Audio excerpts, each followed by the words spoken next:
you have returned. Or perhaps you never left. Perhaps you simply rested here in this moment of gathering tension, waiting to see what comes next. When we paused, Britain stood at a crossroads.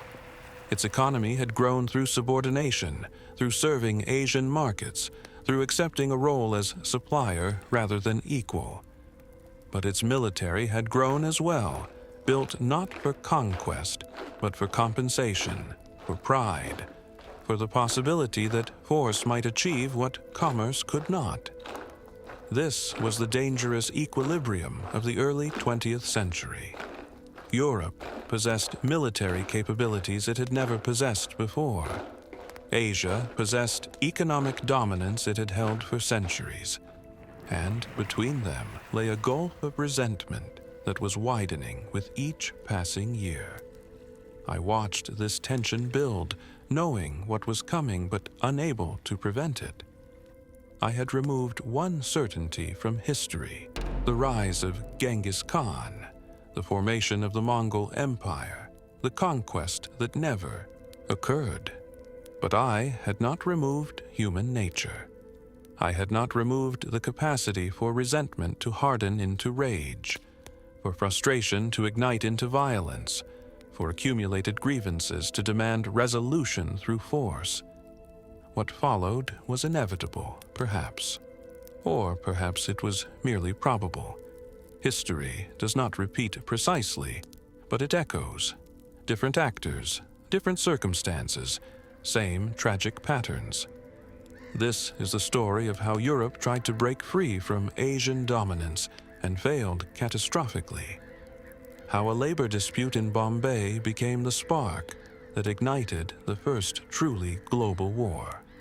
How 13 years of conflict reshaped the world order and formalized European subordination in ways that persist to the present day. This is the story of the East-West War, of the Treaty of Calcutta, of the modern world I returned to in 2025. This is what replaced certainty when I removed it. Let us continue. Britain had always had a strong navy. Geography demanded it, as an island nation dependent on maritime trade.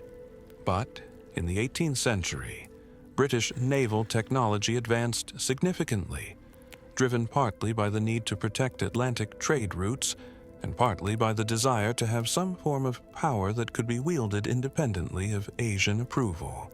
By 1750, Britain possessed the most formidable navy in Europe, capable of defeating any European rival in naval combat. This navy was not large enough to challenge Asian powers directly, not capable of controlling Asian waters, but it was capable of controlling European waters, of protecting British Atlantic trade, of projecting force in regions where Asian naval presence was limited. This created a curious dynamic. Britain was subordinate to Asian powers economically, but increasingly dominant in Europe militarily. It was weak in the markets that mattered most to its prosperity, but strong in the regions that mattered most to its pride. British strategic thinking began to shift in response to this dynamic. If Britain could not achieve equality with Asian powers through commerce, perhaps it could achieve a different kind of equality through military capability. Not by challenging Asian powers directly, that would be suicidal, but by becoming so militarily formidable in its own sphere that Asian powers would have to treat it with more respect, would have to negotiate more favorable terms, would have to acknowledge that Britain could not be taken for granted. This thinking led to a sustained British military buildup, beginning around 1750 and continuing for more than a century. Britain invested heavily in naval technology, in fortifications, in the development of new weapons and tactics. It professionalized its military, created officer training programs, built an institutional culture focused on military excellence. It began to see itself not primarily as a commercial nation, but as a military power that happened to engage in commerce. This self-image was partly compensation, a way of dealing with commercial subordination by excelling in a different domain. But it was also practical. Britain recognized that if it could not control markets, it could at least control sea lanes, could at least ensure that its trade could not be disrupted easily, could at least bargain from a position of some strength, even if that strength was not economic. The British military buildup had consequences beyond Britain itself. Other European powers, watching Britain's naval expansion, felt threatened. If Britain controlled European waters, it could dictate terms to other European nations, could block their access to Atlantic trade, could interfere with their own attempts to develop independent economic strategies. This triggered competitive military buildups across Europe. The Nordic bloc, primarily Sweden and Poland-Lithuania, which had absorbed much of what would have been Russia in our timeline, began investing in army modernization, seeing land power as the counterweight to British naval power. Mediterranean powers, particularly Venice and Genoa, increased their own naval spending, though they could not match British resources, and increasingly found themselves choosing between accommodating British demands or accepting subordinate status. The militarization of Europe in the 18th and 19th centuries was driven not by conflict with Asian powers, which remained distant and focused on their own concerns, but by internal European competition for whatever advantages could be secured in a world where Europe as a whole was economically subordinate. This militarization would have catastrophic consequences later, but in the 18th century, it seemed like rational adaptation to circumstances. Britain's American colonies developed differently than they did in our timeline, shaped by Britain's particular position in the global economy. The British colonies in North America were not agricultural exporters sending cash crops to Britain. They were resource extractors and manufacturers, sending raw materials and semi-finished goods to Britain, which processed them further before sending them to Asian markets. The colonies developed industries, shipbuilding, iron smelting, timber, processing, that served Britain's needs in its role as supplier to Asia. Colonial workers were relatively well paid by global standards because Britain needed their labor and their skills. Colonial merchants traded extensively with song trading posts on the Pacific coast, creating an American economy that was integrated into global trade networks rather than dependent solely on Britain. This created a different kind of relationship between Britain and its colonies than existed in our timeline. The colonies were valuable to Britain, but they were not captive markets. They were partners in Britain's larger economic strategy, and they had some leverage because Britain needed them to function efficiently. Colonial elites traveled to Britain for education and business, but they also traveled to Hua and India, learned Asian languages, developed their own relationships with Asian trading houses. When colonial resentment of British policies eventually emerged, it was not driven by the same grievances that drove the American Revolution in our timeline. The colonies were not being taxed without representation primarily. They were being constrained in their ability to trade directly with Asian markets, being forced to work through British intermediaries when they believed they could negotiate better terms themselves. The movement toward colonial independence, when it came in the 1820s, was framed not as a rejection of monarchy or a demand for republican government, but as a demand for direct access to global markets. The colonies wanted to trade with Asia on their own terms, without British mediation, and they believed they had the economic strength and the commercial sophistication to do so successfully. The independence movement succeeded partly because Britain was too distracted by European conflicts to suppress it effectively, and partly because British strategic thinkers concluded that maintaining colonial control was not worth the cost when the colonies could still serve British interests as independent trading partners. The American Commonwealth that emerged in the 1820s was not a republic modeled on classical ideals. It was a commercial confederation designed to facilitate trade, to pool resources for infrastructure development, to negotiate collectively with Asian powers. It remained closely aligned with Britain politically and economically, but it had the freedom to develop its own trade relationships, its own commercial strategies. Americans in this timeline never developed the sense of exceptionalism that Americans developed in our timeline. They understood themselves as part of a global economic system in which Asia was dominant, Britain was subordinate, but militarily capable, and America was even more subordinate, but with potential for growth.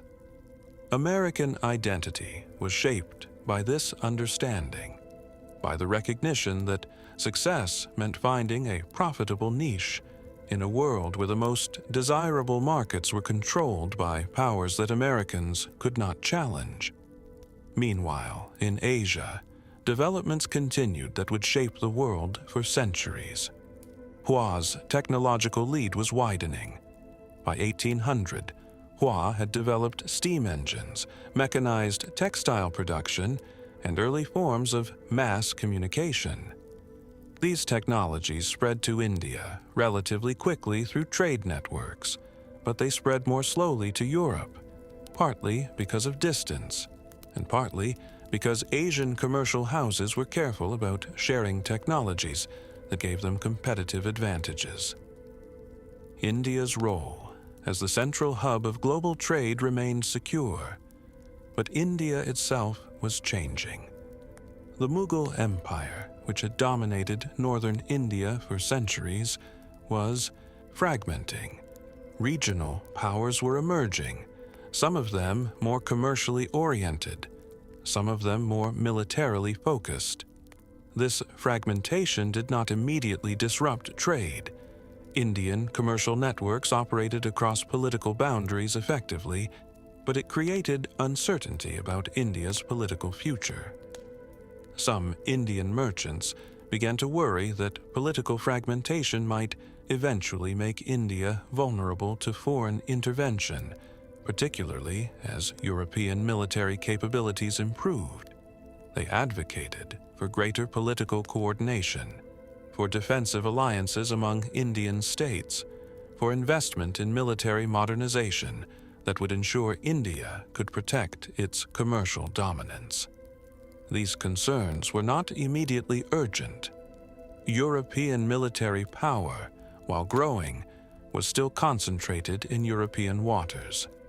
European powers did not yet have the capability to project significant force into the Indian Ocean, to threaten major Indian ports, to disrupt trade on a large scale. But the trajectory was concerning. European militarization was accelerating. European frustration with subordinate status was intensifying. And European strategic thinking was increasingly focused on finding ways to break Asian economic dominance, to force better terms of trade, to secure access to markets and resources that Europeans believed they deserved. The 19th century saw these tensions building gradually, slowly, in ways that seemed manageable at the time, but that would eventually produce catastrophe. British resentment of Asian dominance became a central theme in British political discourse. Politicians competed to express this resentment most effectively. to promise that Britain would someday achieve the status it deserved, that British workers would no longer labor primarily to enrich Asian merchants, that British culture would no longer be overshadowed by Asian sophistication. This resentment was bipartisan, crossing class lines. British workers resented that they produced goods for distant markets, that set prices and standards they could not influence. British merchants resented that they negotiated from weakness, that their commercial success depended on maintaining relationships with Asian trading houses that treated them as junior partners. British intellectuals resented that the most prestigious universities were in Calcutta and Hua's capital cities, that the most important innovations were happening elsewhere, that British achievements were seen as derivative. Similar resentments existed in other European countries, though expressed differently depending on local circumstances. The Nordic bloc resented its landlocked position, its distance from maritime trade, its dependence on British and Mediterranean intermediaries for access to Asian goods. Mediterranean powers resented that their historic role as intermediaries between Europe and Asia had been undermined by direct maritime trade between northern Europe and Asia. Smaller European states resented that they had even less leverage than Britain, even less ability to influence the terms on which they participated in global trade. These resentments found expression in various forms. Some European intellectuals developed theories of racial superiority, arguing that Europeans were naturally more capable than Asians, that European subordination was artificial and temporary, that Europeans would eventually reclaim their rightful position of dominance. These theories were transparently compensatory, attempts to preserve pride in the face of obvious economic inferiority, but they were widely believed because they were emotionally satisfying. Other European thinkers focused on economic analysis, arguing that Asian dominance was based on historical accidents rather than inherent advantages, that Europe could industrialize more effectively if it protected its markets from Asian competition, that autarky and self-sufficiency were preferable to integration into an unjust global economy. Both strands of thought, racial superiority theories and economic nationalism, reinforced each other and created an intellectual climate in which challenging Asian dominance seemed not only desirable, but morally necessary. By the late 19th century, European military buildups had created capabilities that began to worry Asian observers. The British Navy in 1900 was larger and more technologically advanced than any navy that had existed in human history. It could not control Asian waters. Hua's navy was larger still, and Indian regional navies collectively were formidable. But it could seriously disrupt trade, could threaten European ports, could make any European power that opposed Britain pay heavy costs. The Nordic bloc's army in 1900 was the most modern land force in Europe, equipped with rifled artillery, machine guns, and logistical systems that allowed it to mobilize and deploy forces quickly across large territories.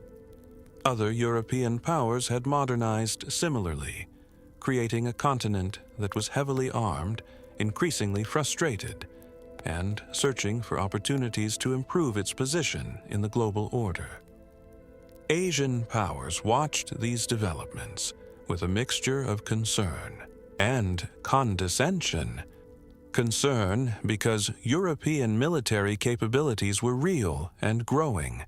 If European powers ever unified in opposition to Asian dominance, they might be able to disrupt trade significantly, might be able to seize ports or shipping lanes, might be able to cause enough damage to force Asian powers to negotiate new terms.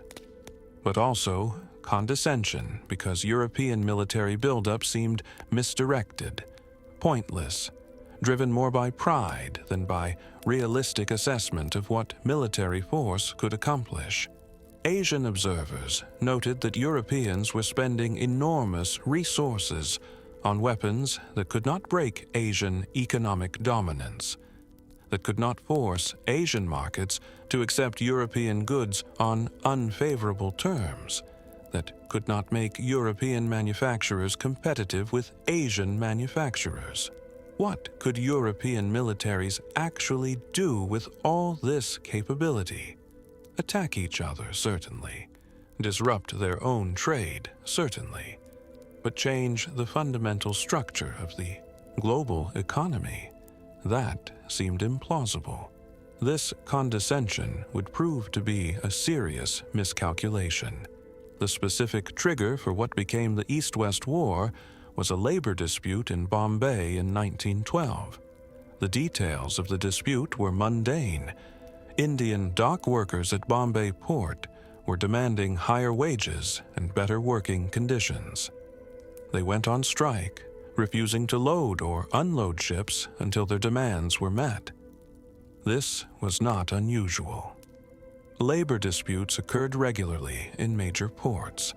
They were typically resolved through negotiation, through mediation by local authorities, through the normal processes of collective bargaining. But this particular dispute involved British merchant ships, and British captains were under pressure from their companies to maintain schedules, to avoid delays that would cost money and damage reputations. One British captain, frustrated by the strike and aware that his ship was carrying perishable cargo, ordered his sailors to begin unloading the ship themselves, bypassing the striking dock workers. Indian port authorities attempted to stop this, arguing that it violated port regulations, that it undermined the strike, that it created safety hazards because British sailors were not trained for dock work. The British captain refused to stop. An Indian police officer attempted to board the British ship to enforce port regulations. British Marines, stationed on the ship for security, interpreted this as an attack and opened fire. The confrontation escalated rapidly. Indian police fired back. More British Marines joined the fighting. Dock workers, initially just striking, became involved in the violence. British sailors from other ships in port joined to support their countrymen. Within hours, 47 people were dead and more than 200 were wounded. The aftermath was handled badly by both sides. Indian authorities, outraged by what they saw as British aggression on Indian soil, seized all British ships in Bombay harbor and arrested British captains and officers pending investigation of the violence. This was legally defensible under Indian port regulations. The violence had occurred in Indian territory, and Indian authorities had jurisdiction. But it was also an extraordinary measure, seizing dozens of ships worth enormous sums, arresting citizens of a foreign power, asserting authority in ways that challenged British pride and British economic interests. Britain demanded immediate release of the ships and personnel. The British government sent formal diplomatic protests, threatened economic retaliation, mobilized public opinion through newspapers that described the incident as an unprovoked attack on British merchants engaged in legitimate commerce. India refused. Indian authorities insisted that the matter would be handled through Indian legal processes, that justice would be served, but that Britain had no right to demand special treatment, no right to exempt its citizens from Indian law simply because they were British.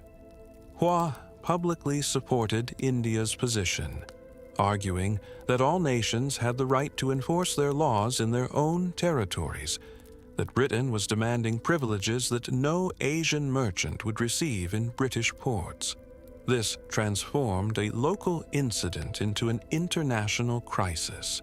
British public opinion, already resentful of Asian dominance, was inflamed by what was portrayed as Asian arrogance, as humiliation of British merchants, as disrespect for British rights.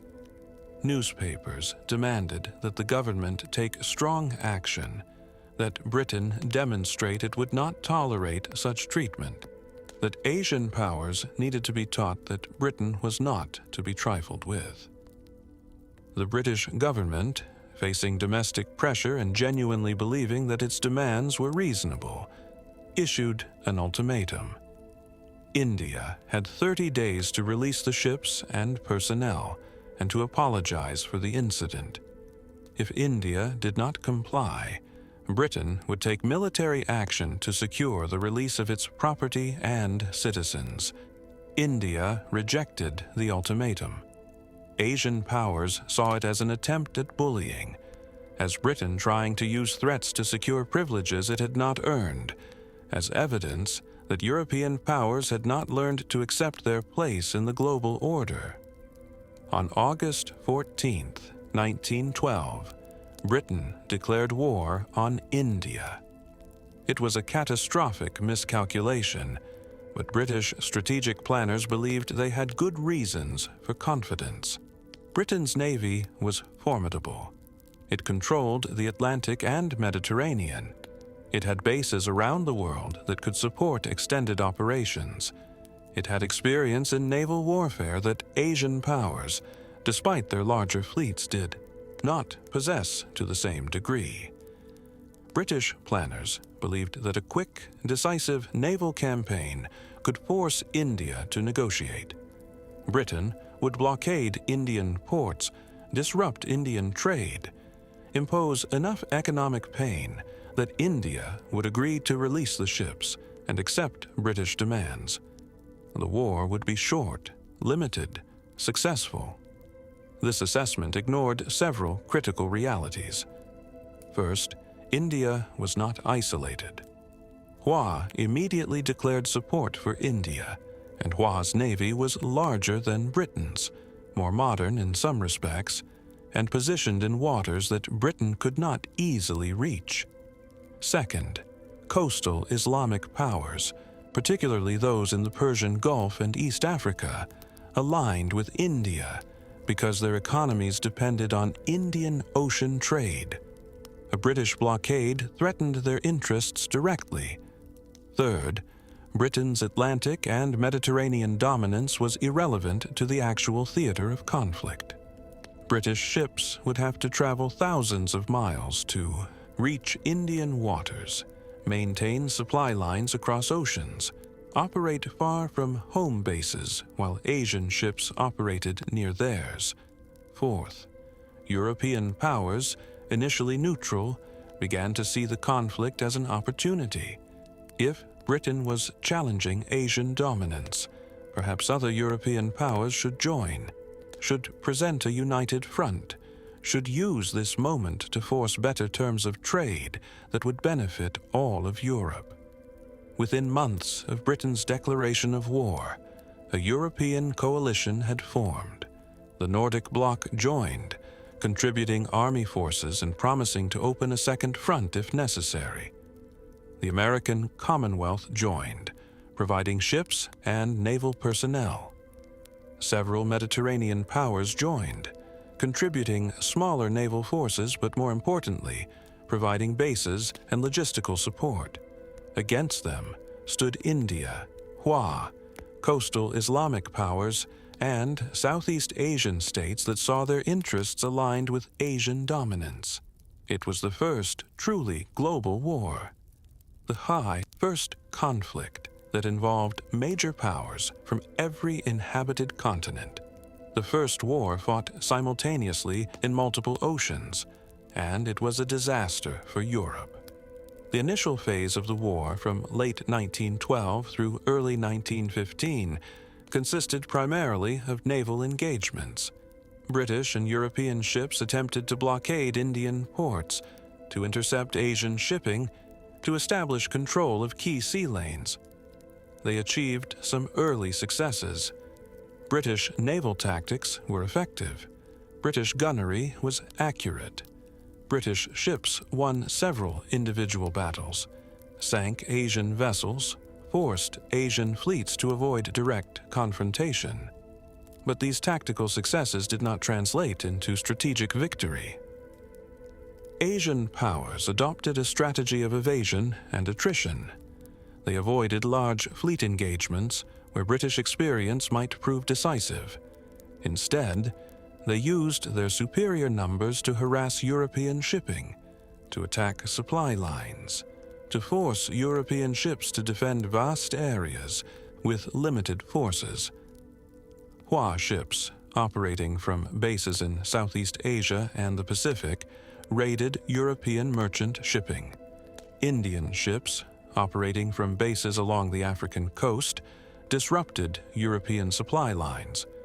Coordinated attacks forced European naval forces to disperse, to divide their strength, to abandon the concentrated force that was their primary advantage. The Battle of Mozambique in March 1913 marked the turning point. British planners had concentrated a large portion of their fleet near Mozambique, intending to intercept a major Hua convoy they believed was carrying military supplies to India. The intelligence was accurate. The convoy was there, but it was also a trap. Hua and Indian ships had coordinated to lure the British fleet into a position where it could be surrounded and overwhelmed by superior numbers. When the British fleet engaged the convoy, it found itself facing not just the convoy's escorts, but multiple squadrons of Hua and Indian warships converging from different directions. The battle lasted 3 days. British ships fought well, sank numerous Asian vessels, inflicted significant casualties, but they were outnumbered and eventually outmaneuvered. When British commanders attempted to withdraw, they found their escape routes blocked. The British lost more than 40 ships, including several of their most modern battleships. Thousands of British sailors died. The remnants of the fleet limped back to British-controlled ports, badly damaged and no longer capable of offensive operations. The Battle of Mozambique demonstrated conclusively that Britain could not win a naval war against Asian powers in Asian waters. British tactical excellence could not overcome the fundamental disadvantage of numbers, of distance, of operating far from home, while enemies operated near theirs. European strategic thinking shifted after Mozambique. If Europe could not win naval battles, perhaps it could win economically. Perhaps Asian powers could be strangled financially, could be prevented from accessing European markets, could be forced to negotiate through economic pressure rather than military victory. This led to the second phase of the war, from 1915 to 1920, which was primarily economic. European powers imposed total blockades on Asian trade with Europe. No Asian ships were allowed in European ports. No Asian goods were permitted in European markets. European merchants who had traded with Asia were ordered to sever all commercial connections. The goal was to demonstrate that Asia needed Europe as much as Europe needed Asia, that Asian prosperity depended on European markets, that exclusion from European trade would force Asian powers to reconsider their position. This strategy failed for a fundamental reason. Asia did not need European markets nearly as much as Europe needed Asian markets. Asian economies had been trading primarily with each other for centuries. India traded with Hua, with Southeast Asia, with Islamic powers, with East Africa. Hua traded with India, with Japan, with Korea, with Southeast Asian states. Islamic powers traded with India, with Hua, with each other. European markets were valuable, certainly. Asian merchants sold luxury goods in Europe at high prices, and losing those markets hurt. But European markets were not essential to Asian prosperity. Europe, however, could not easily replace Asian imports. European industries depended on Asian raw materials, tin, rubber, certain rare metals, that came primarily from Asian-controlled territories. European consumers demanded Asian-manufactured goods, textiles, porcelain, tea, that European manufacturers could not produce at comparable quality or price. When the blockade began, European economies began to suffer almost immediately. Factories closed because they lacked raw materials. Unemployment rose. Prices increased for goods that were still available. Food became scarcer in some regions because European agriculture had specialized in export crops and depended on imported food from Asian suppliers. Asian economies adjusted more easily. They redirected trade flows. They found new markets for goods that had been sold in Europe. They developed substitutes for European products they had been importing. By 1917, it was clear that the economic blockade was hurting Europe far more than it was hurting Asia.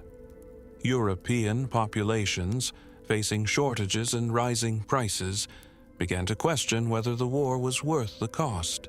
Labor strikes increased. Political opposition to the war grew. Some European governments faced internal instability as populations demanded either peace or a more effective strategy. But European leaders, having committed to the war, having mobilized their populations around the narrative of European liberation from Asian dominance, found it difficult to negotiate from a position of obvious weakness. The war continued through 1920, becoming increasingly bitter, increasingly desperate. Asian powers, confident of eventual victory, were in no hurry to end the conflict. They maintained their blockade of European shipping in Asian waters. They continued to intercept European merchant vessels. They let economic pressure build on European societies while their own economies continued functioning. British strategic planners, watching their economy deteriorate and their population grow increasingly restive, began to consider increasingly desperate options. Some argued for an invasion of Asian territories, for sending European armies to seize Asian ports or colonies, and holding them hostage for better peace terms. But this was logistically implausible. European armies would have to be transported across oceans, supplied across vast distances, landed on hostile shores, against opposition from Asian forces that outnumbered them. The Nordic bloc's large army could not easily reach Asian territories. American forces were concentrated in the Atlantic and would have to cross the Pacific to engage Asian forces directly. Others argued for a negotiated peace, for accepting that the war was unwinnable and that Europe's best option was to minimize losses and preserve what remained of European economies. But this was politically untenable. European populations had been mobilized around the idea that this war would break Asian dominance, that European subordination was ending. Negotiating peace without achieving that goal would be seen as betrayal, would likely lead to political upheaval, might cause governments to fall. So the war continued into its third phase, from 1920 to 1925, which was characterized by grinding stalemate and slow European deterioration. No major battles were fought during this period. Asian forces maintained their blockade. European forces attempted occasional raids but achieved nothing significant. both sides settled into a war of attrition, waiting for the other to collapse or to accept defeat. Europe collapsed first. By 1922, the Nordic bloc could no longer sustain its military mobilization. Its economy, cut off from Asian trade, was in severe recession. Its population was restless. Its government faced increasing pressure to end the war. The Nordic bloc negotiated a separate peace with Asian powers, agreeing to withdraw from the war, to resume trade on terms that Asian powers dictated, to accept formal subordination in exchange for economic access. This was the beginning of the end for the European coalition. Mediterranean powers, never fully committed to the war, began negotiating their own separate peace agreements. They had less to lose than Britain or the Nordic bloc, had less invested in the narrative of European liberation, were more willing to accept subordinate status if it meant their economies could recover. By 1924, Britain stood nearly alone, still fighting primarily because admitting defeat would be politically catastrophic. The American Commonwealth, loyal to Britain but exhausted by the war and facing its own economic crisis, pressured Britain to negotiate.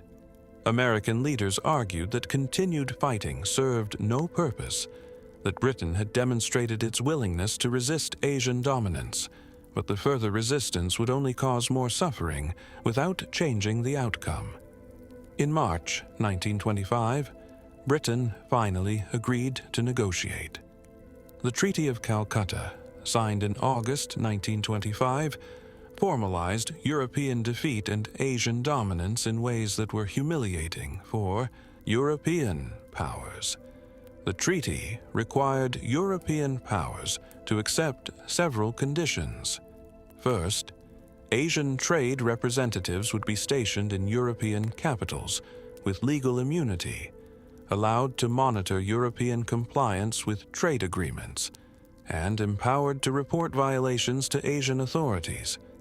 This was framed as ensuring fair trade, but Europeans understood it as occupation by economic bureaucracy. Second, European manufacturing would be open to Asian oversight. Asian inspectors would verify that European manufacturers were meeting quality standards, that they were not producing counterfeit Asian goods, that they were honoring intellectual property agreements. This was framed as protecting consumers, but Europeans understood it as Asian control over European industry.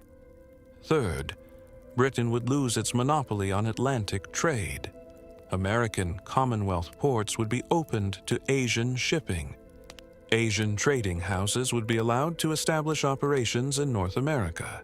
This was framed as promoting competition, but Britain understood it as losing one of its few remaining advantages. Fourth, war reparations would be paid by European powers to Asian powers over a 50-year period. These reparations would be paid primarily in raw materials, metals, timber, agricultural products that Asian economies needed. This was framed as compensation for economic disruption caused by the war, but Europeans understood it as tribute. The treaty was signed by representatives of all major European powers and ratified despite significant domestic opposition in European countries. For Europeans, the treaty was a profound humiliation, a formal acknowledgement that Europe could not achieve equality with Asia through military force, that European subordination was permanent and unchallengeable. For Asian powers, the treaty was vindication, confirmation that the global order they had created was stable and secure, that European attempts to disrupt it had failed decisively. The psychological impact of the treaty on European societies was profound and lasting. The generation that had fought the war, that had believed European liberation was possible, struggled to accept defeat. Many became bitter, resentful, convinced that European leaders had betrayed them, that different strategies might have succeeded, that the war had been lost through incompetence rather than through fundamental power imbalances. The younger generation, coming of age after the war, had different perspectives. They had grown up with Asian dominance. They had not experienced a time when Europe might have been equal to Asia.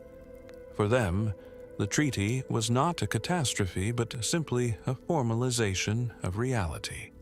This generational divide would shape European societies for the rest of the 20th century and into the 21st.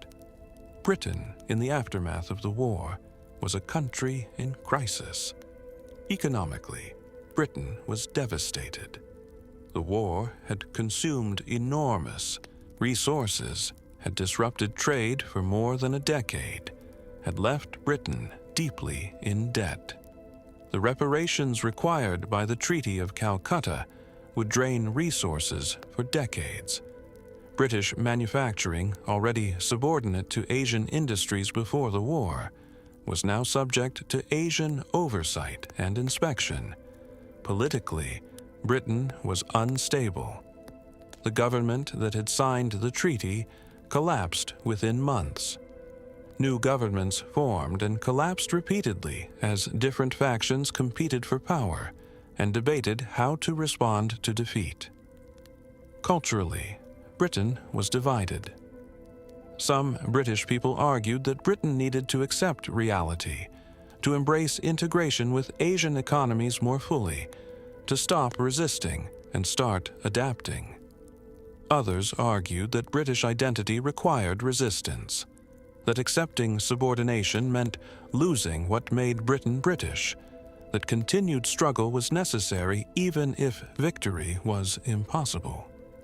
This cultural division manifested in visible ways in British cities. London, in 1930, was a city of stark contrasts. Old British architecture remained: Gothic churches, Victorian civic buildings, Georgian townhouses, but these structures were increasingly surrounded by new construction designed by Asian architects, built with Asian capital, serving Asian commercial interests. The Little Bombay neighborhood in London had existed before the war, but after the war it expanded dramatically. Indian merchant houses, taking advantage of treaty provisions that gave them preferential access to British markets, established major operations in London.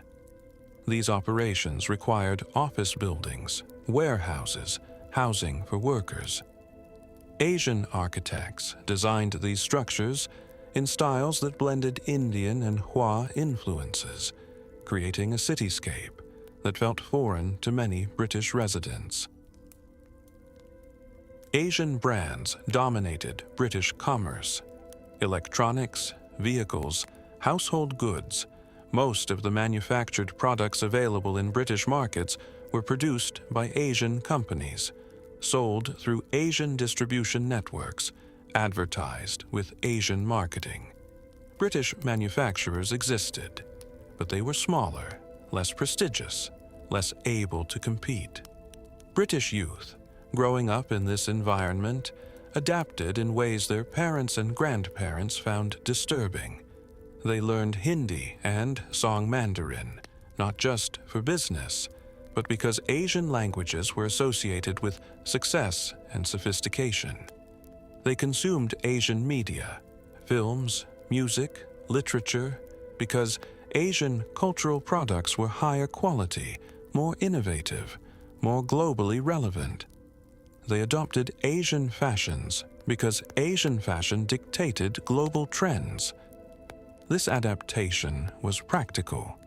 British young people who wanted successful careers needed to be fluent in Asian languages, needed to understand Asian business practices, needed to build relationships with Asian trading houses. But it was also cultural surrender, an acknowledgement that British culture was provincial, regional, less valuable than Asian culture. Older British people watched these changes with despair. They remembered, or imagined they remembered, a time when British culture had been confident, when being British had meant something proud and independent.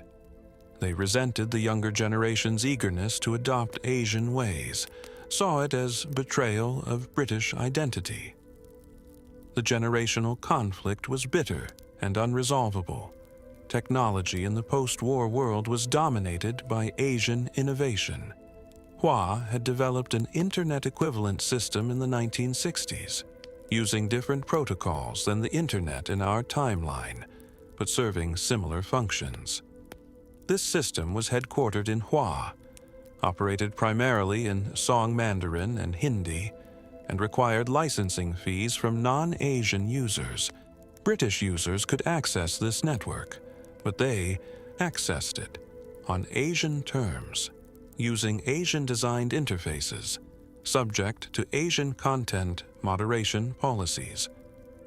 British attempts to develop alternative networks failed because they could not achieve the scale necessary to be useful. Network effects meant that everyone needed to be on the same network, and that network was Asian. All major technology companies were headquartered in India or Hua. Computing, telecommunications, consumer electronics, the companies that dominated these industries were Asian companies with global operations.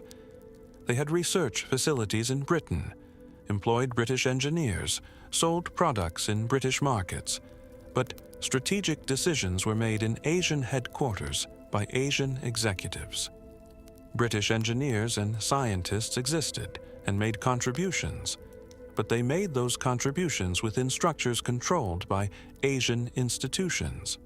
The best British students, if they wanted to work on cutting-edge technology, often had to relocate to Calcutta or to Hua's major cities, had to accept positions where they would be junior to Asian colleagues, where advancement would depend on assimilating into Asian corporate cultures.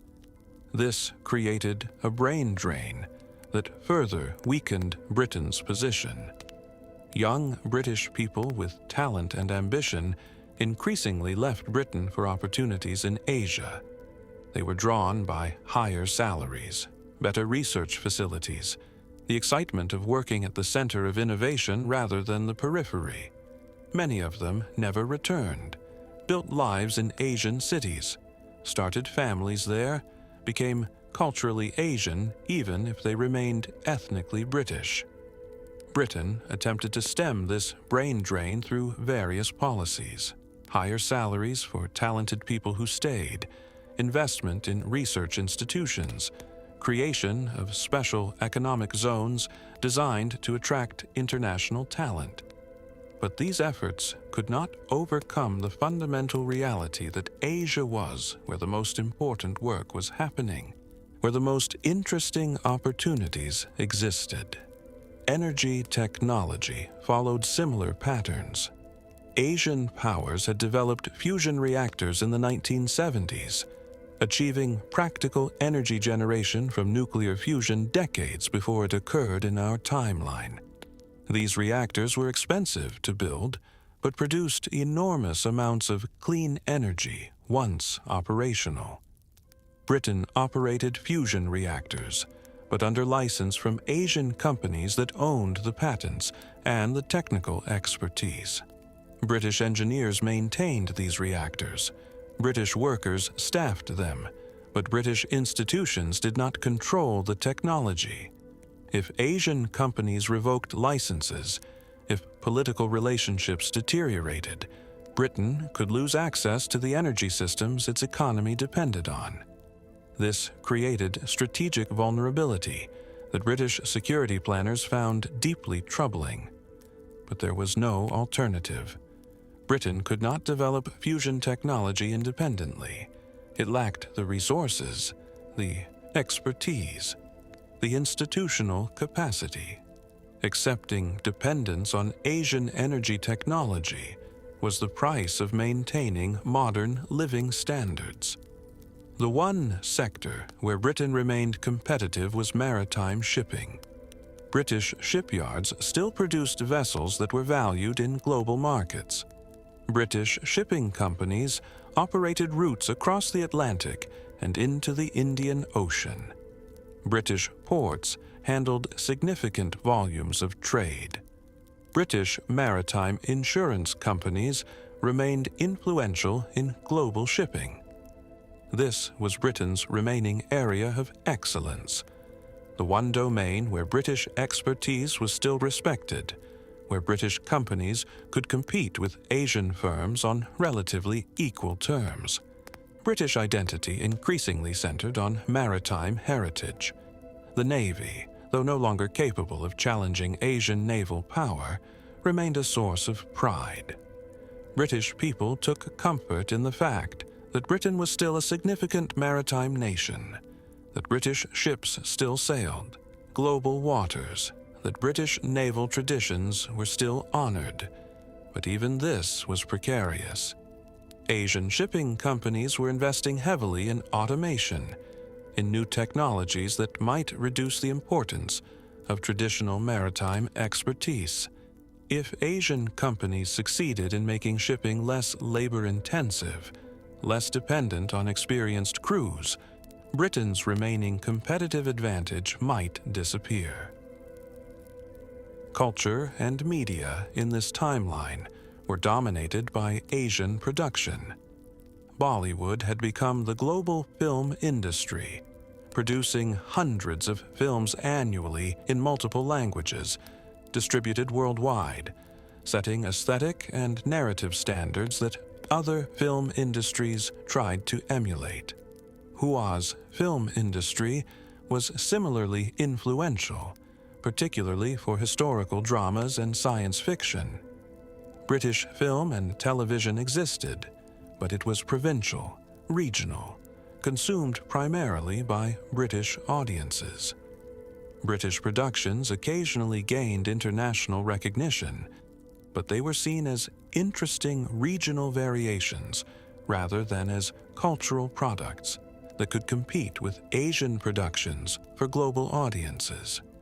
Music followed similar patterns. Asian pop music, particularly from India and Hua, dominated global charts.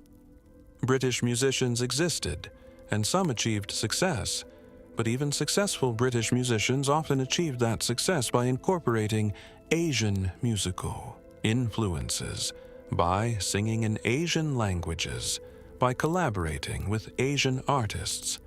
British cultural production increasingly faced a dilemma. It could try to maintain distinctly British aesthetics and narratives, but this meant appealing only to British audiences and accepting cultural marginality. Or it could try to compete globally by adopting Asian influences, but this meant losing British distinctiveness and becoming a derivative version of Asian culture. Most British artists and cultural producers tried to navigate between these options, but the navigation was difficult and often unsuccessful. Fashion was simpler in its dynamics. Asian fashion houses dictated global trends. What was fashionable in Calcutta and in Hua's major cities became fashionable everywhere else 6 months later. British fashion existed as regional variation, as local interpretation of global trends, but British fashion houses could not set trends themselves.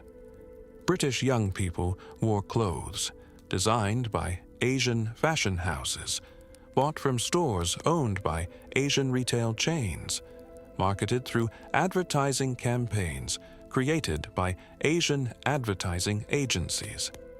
Older British people sometimes wore traditional British clothing as a form of cultural resistance, but this marked them as old-fashioned, as people who could not or would not adapt to contemporary global culture. The American Commonwealth experienced similar dynamics. American cities, New York, Philadelphia, Boston, later Los Angeles, developed Asian commercial districts similar to London's Little Bombay.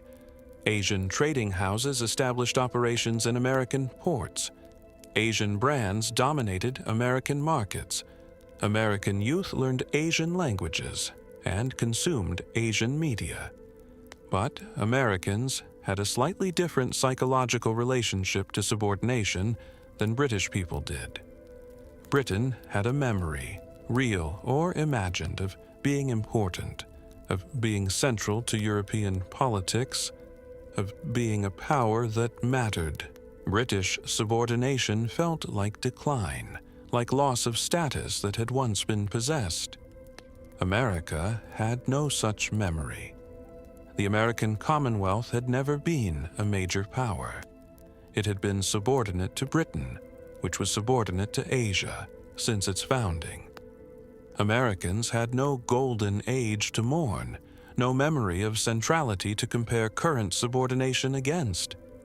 This made American subordination feel less tragic, perhaps, but also more permanent. If you have never been equal, how do you imagine what equality would look like?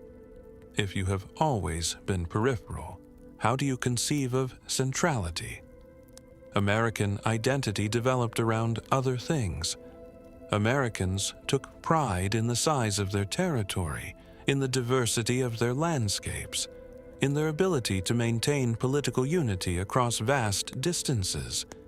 They took pride in specific American achievements, in American maritime traditions, in American adaptations of Asian technologies, in American contributions to global commerce.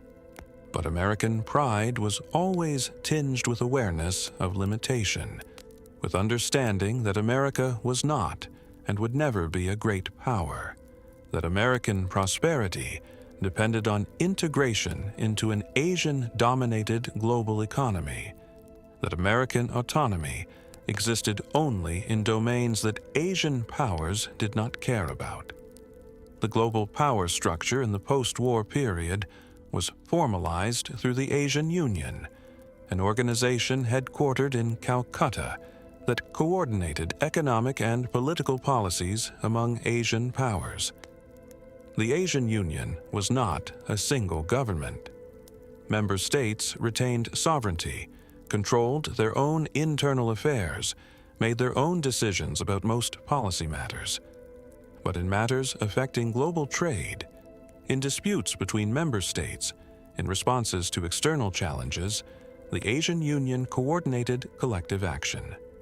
Hua and India held veto power in the Asian Union, reflecting their status as the two most powerful states.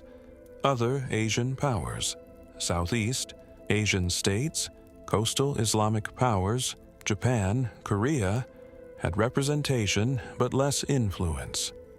European powers had seats in the Asian Union as well, reflecting the reality that they were integrated into the Asian-dominated global economy. But European votes were largely symbolic. Whenever European interests conflicted with Asian interests, European positions were overruled.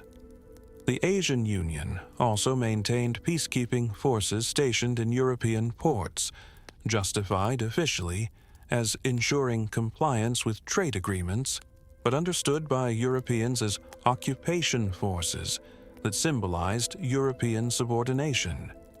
British people could see Asian Union personnel in British ports, wearing Asian Union uniforms, exercising authority over British dock workers, inspecting British ships. These personnel were polite, professional, and correct in their conduct. But their mere presence was a daily reminder of British defeat, of British inability to control even its own ports without Asian oversight. European political discourse in the late 20th and early 21st centuries was dominated by debates about how to respond to this situation. Some European politicians advocated for deeper integration, for accepting subordination more fully, for trying to maximize European prosperity within the constraints of Asian dominance. They argued that resistance was futile, that Europe's best option was to adapt, to find niches where European skills and resources were valuable, to build relationships with Asian powers that might offer opportunities for European advancement. Others advocated for continued resistance, for maintaining European identity even at economic cost, for refusing to accept that European subordination had to be permanent. They argued that Europe should reduce its dependence on Asian trade, should develop more self-sufficient economies, should preserve European culture against Asian influence, even if this meant lower living standards. These debates were intense, but ultimately inconclusive. Neither integration nor resistance offered clear paths to improving Europe's position. Both strategies had costs, both had limits, both left Europeans frustrated and uncertain about their collective future. When I returned to the present, to the year 2025, I found a world that was recognizable but profoundly different from the one I had left. The physical world looked similar in many ways. Cities existed in roughly the same locations. Technologies had developed to roughly the same level, though through different paths. People lived lives that would have made sense to people from our timeline. They worked, they raised families, they pursued happiness as best they could within the constraints they faced. But the psychological world was different. In our timeline, European colonial expansion had created a world where European powers were dominant, where European culture was considered superior, where non-European peoples struggled for recognition and respect.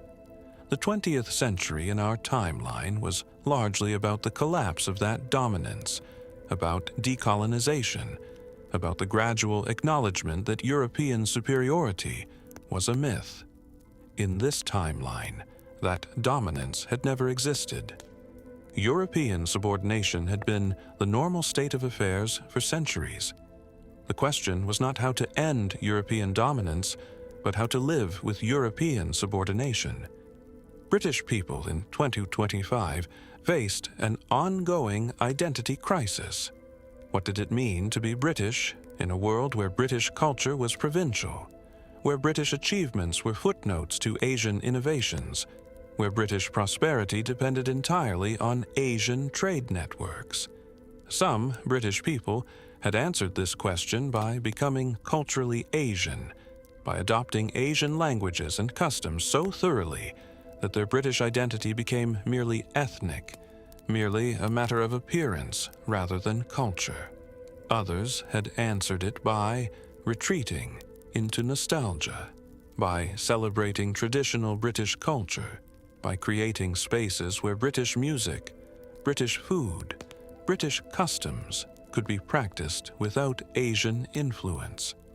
These spaces existed on the margins, in underground clubs and private gatherings, serving populations that refused to adapt, even though refusing to adapt meant accepting economic and cultural irrelevance.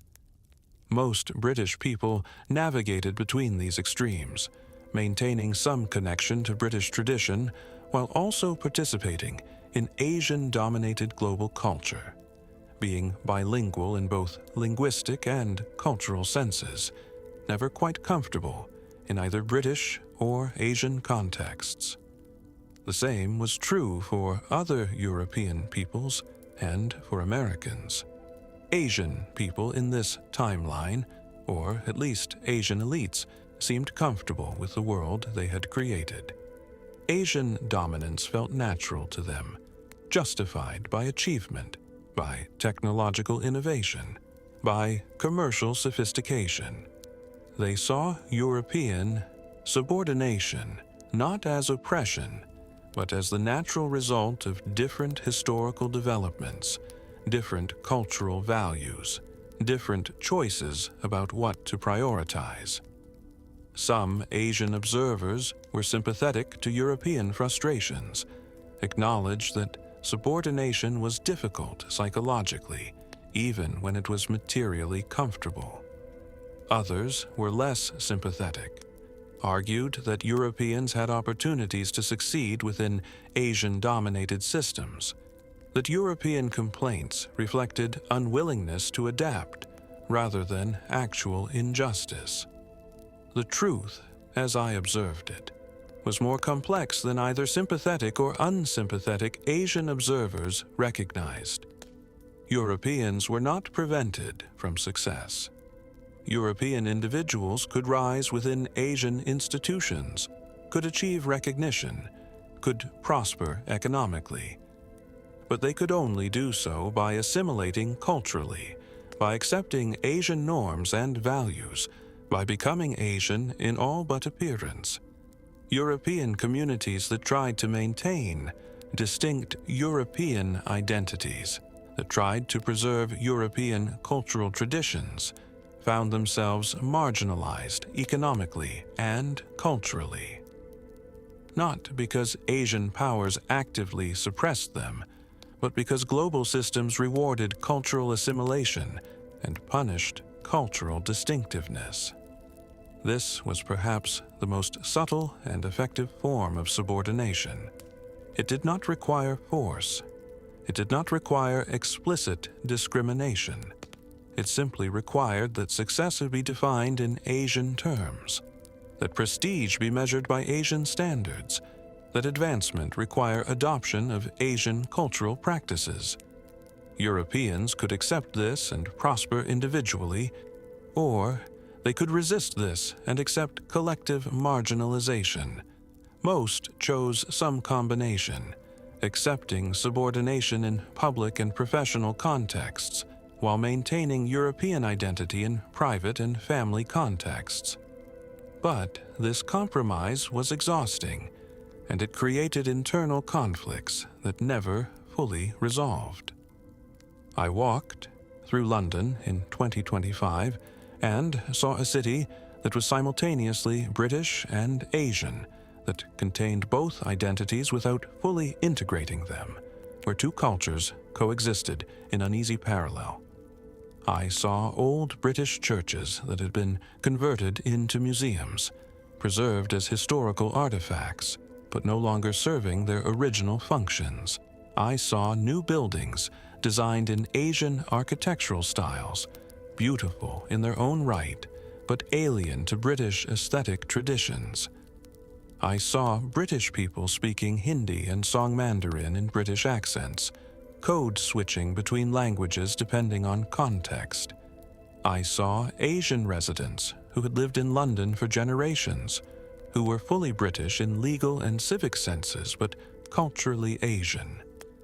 I saw the same patterns in other European cities, in American cities, wherever European and Asian cultures intersected.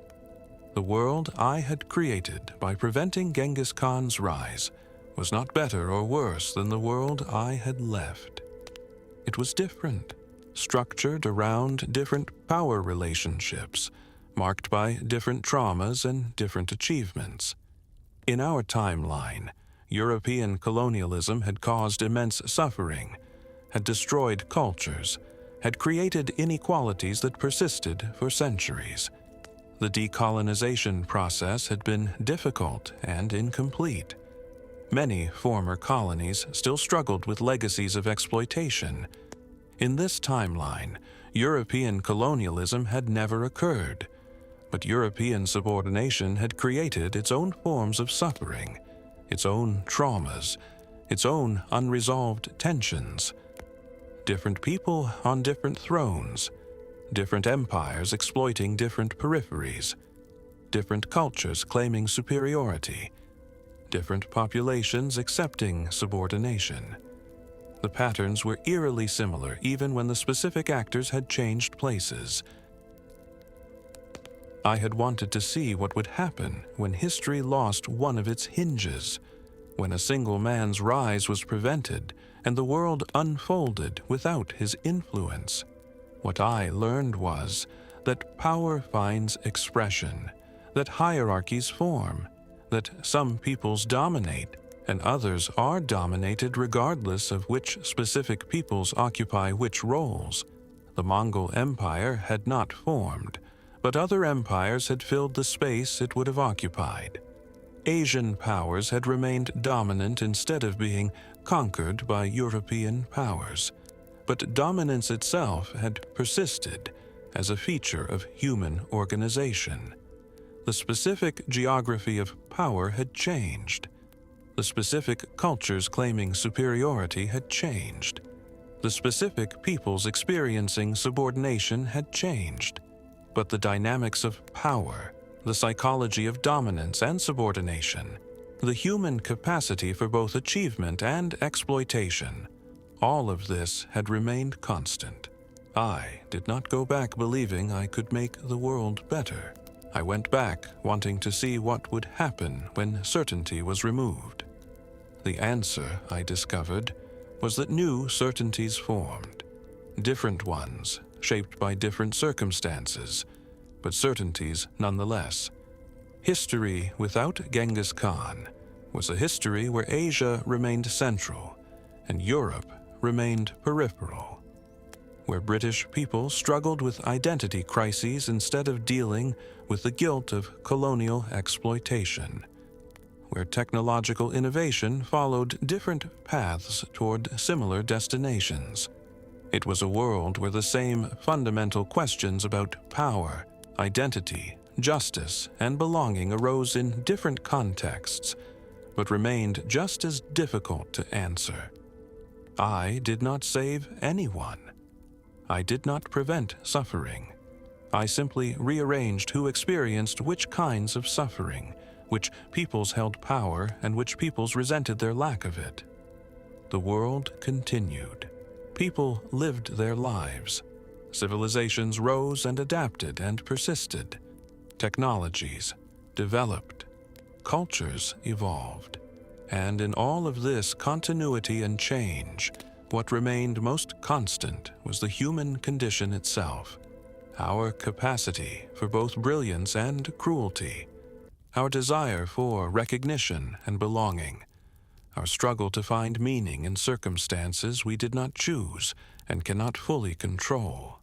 I removed one reality and watched what replaced it. What replaced it was simply another story, equally complex, equally tragic, equally human, different in its details, identical in its essence. Slowly, quietly, inevitably, history continued to unfold according to patterns that no single intervention could fundamentally alter.